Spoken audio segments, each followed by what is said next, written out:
बाली में बाइडेन और Xi Jinping की बातचीत के बाद अमेरिका ने ताइवान पर एक चीन की नीति दोहराई। इतिहास का सबसे मुश्किल G20 सम्मेलन। इंडोनेशिया के बाली द्वीप में आयोजित G20 शिखर सम्मेलन अपने इतिहास की सबसे बड़ी स्थितियों में संपन्न हो चुका है। 2 दिवसीय सम्मेलन में हिस्सा लेने आए राष्ट्राध्यक्षों की आंख इसके दूसरे दिन की लिए कोरोना से अस्त व्यस्त हुई सप्लाई चेनों के अलावा रूस यूक्रेन युद्ध के कारण अनाज, खाद्य तेलों और पेट्रो पदार्थों की किल्लत भी जिम्मेदार है। अमेरिका और चीन के बीच पिछले 5 वर्षों से जारी ट्रेड वॉर की गुत्थियां अलग परेशानी का सबब बनी हुई हैं। लेकिन इन सारी मुश्किलों को एक तरफ रखकर G7 देशों के दबाव में सम्मेलन के पहले दिन गैर सदस्य देश यूक्रेन के राष्ट्रपति वोलोदिमीर जेलेंस्की का लाइव वीडियो भाषण कराया गया। इसका मकसद रूस को और ज्यादा अलगाव में डाला था। जेलेंस्की ने अपनी तीखी शैली यन विजय को द्वितीय विश्व युद्ध के गौरवशाली क्षणों जैसी बताते हुए यह काम बखूबी किया। इसका जवाब कुछ घंटों में ही आ गया जब 100 के लगभग रूसी मिसाइलें यूक्रेन पर बरसे। G20 के साझा बयान में यह समय युद्ध का नहीं है वाला वाक्य हुबहू वही है जो भारतीय प्रधानमंत्री नरेंद्र मोदी ने रूसी राष्ट्रपति पुतिन से कहा था। पढ़ी और थोड़ा थोड़ा संभलना शुरू हुआ। यूक्रेनी बिजली ढांचा एक बार फिर भराकर जमीन पर आ गया। अभी यह कहना कठिन है कि पोलैंड के एक सीमावर्ती अनाज गोदाम पर गिरकर 2 लोगों की जान लेने वाली यूक्रेन की S-300 मिसाइल इन रूसी मिसाइलों से रक्षा उपाय के तौर पर छोड़ी गई थी, या इसका मकसद उकसावे के जरिए नेटो उत्तरी अटलांटिक संधि संगठन को सीधे लड़ाई। चंद्रभूषण सुबह इस खबर के साथ खुली कि रूस ने पोलैंड पर मिसाइल दाग दी है। बाद में इस खबर का खंडन खुद अमेरिकी राष्ट्रपति जो बाइडेन ने किया। फिर पोलैंड का भी बयान आया कि मिसाइल रूस में बनी जरूर है, लेकिन उसका रास्ता ऐसा नहीं लगता कि उस रूस द्वारा दागी हुई बताया जा सके। बाद में उसने इसे यूक्रेन की छोड़ी हुई S-300 मिसाइल कहा, लाकन खुद यूक्रेन ने इसे पर कुछ नहीं कहा। सम्मेलन में तनाव इसके आयोजन के 6 महीना पहले से ही बना हुआ था।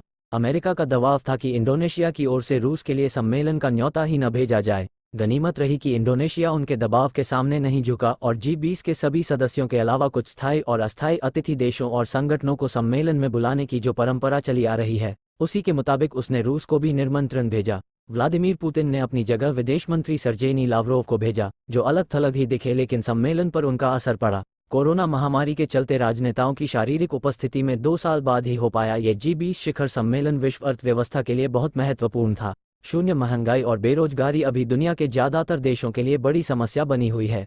इसके में बाइडेन और शी चिनफिंग के बीच न सिर्फ 3.5 घंटे बातचीत हुई, बल्कि बाइडेन ने ताइवान को लेकर एक चीन की नीति दोहराई और शी ने कहा कि यह पृथ्वी चीन और अमेरिका दोनों के निरंतर समृद्ध होने के लिए प्रयास है। एक के उठने के लिए दूसरे का गिरना जरूरी नहीं है।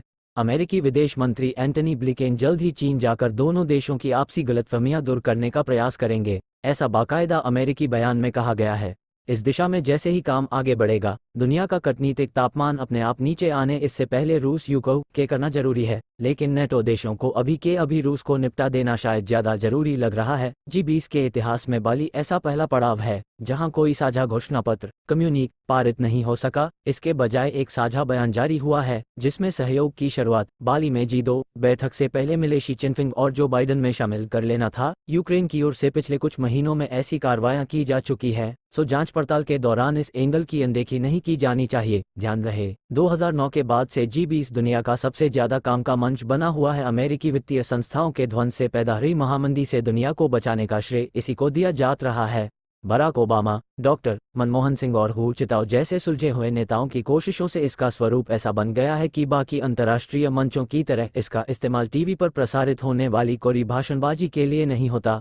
तमाम देशों के वित्त मंत्र इसमें शिखर सम्मेलन युद्ध की निंदा की गई है। शुरू में यह निंदा रूस से पहले चोटी चढ़ने की तैयारी करने वाले की होनी थी और उसे यूक्रेन से बाहर जाने शेरपा की भूमिका में आते हैं और मिल जुलकर को कहा जाना था, लेकिन सिर्फ लावरोव की आसन संकटों का जायजा लेते हैं। दस्तावेज वे उपस्थिति से नहीं, चीन, भारत और ज्यादातर तैयार रखते हैं उन पर दस्तखत करने। बची खाड़ी देशों के रूस से अच्छे व्यापारिक रिश्तों, कुछ अड़चनें दूर करने और कठिन उपायों को लेकर अपनी जनता का भरोसा जीतने का काम भारत की छवि इधर घोर तनाव के क्षणों में भी राष्ट्राध्यक्षों का होता है के कारण भी यह भाषा बदल दी गई।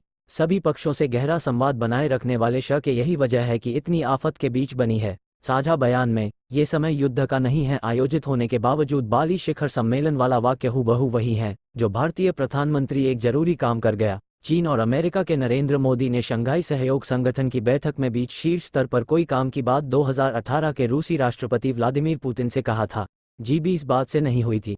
कोई सोचता भी नहीं था कि अध्यक्षता करते हुए भारत को सबसे पहले इस अभी के माहौल में अमेरिका और चीन के बीच संगठन को तनाव मुक्त करना है, लिहाजा लड़ाई में किसी तरह की साझेदारी संभव है, लेकिन बाली मध्यस्थ की भूमिका हमें अपनानी ही होगी।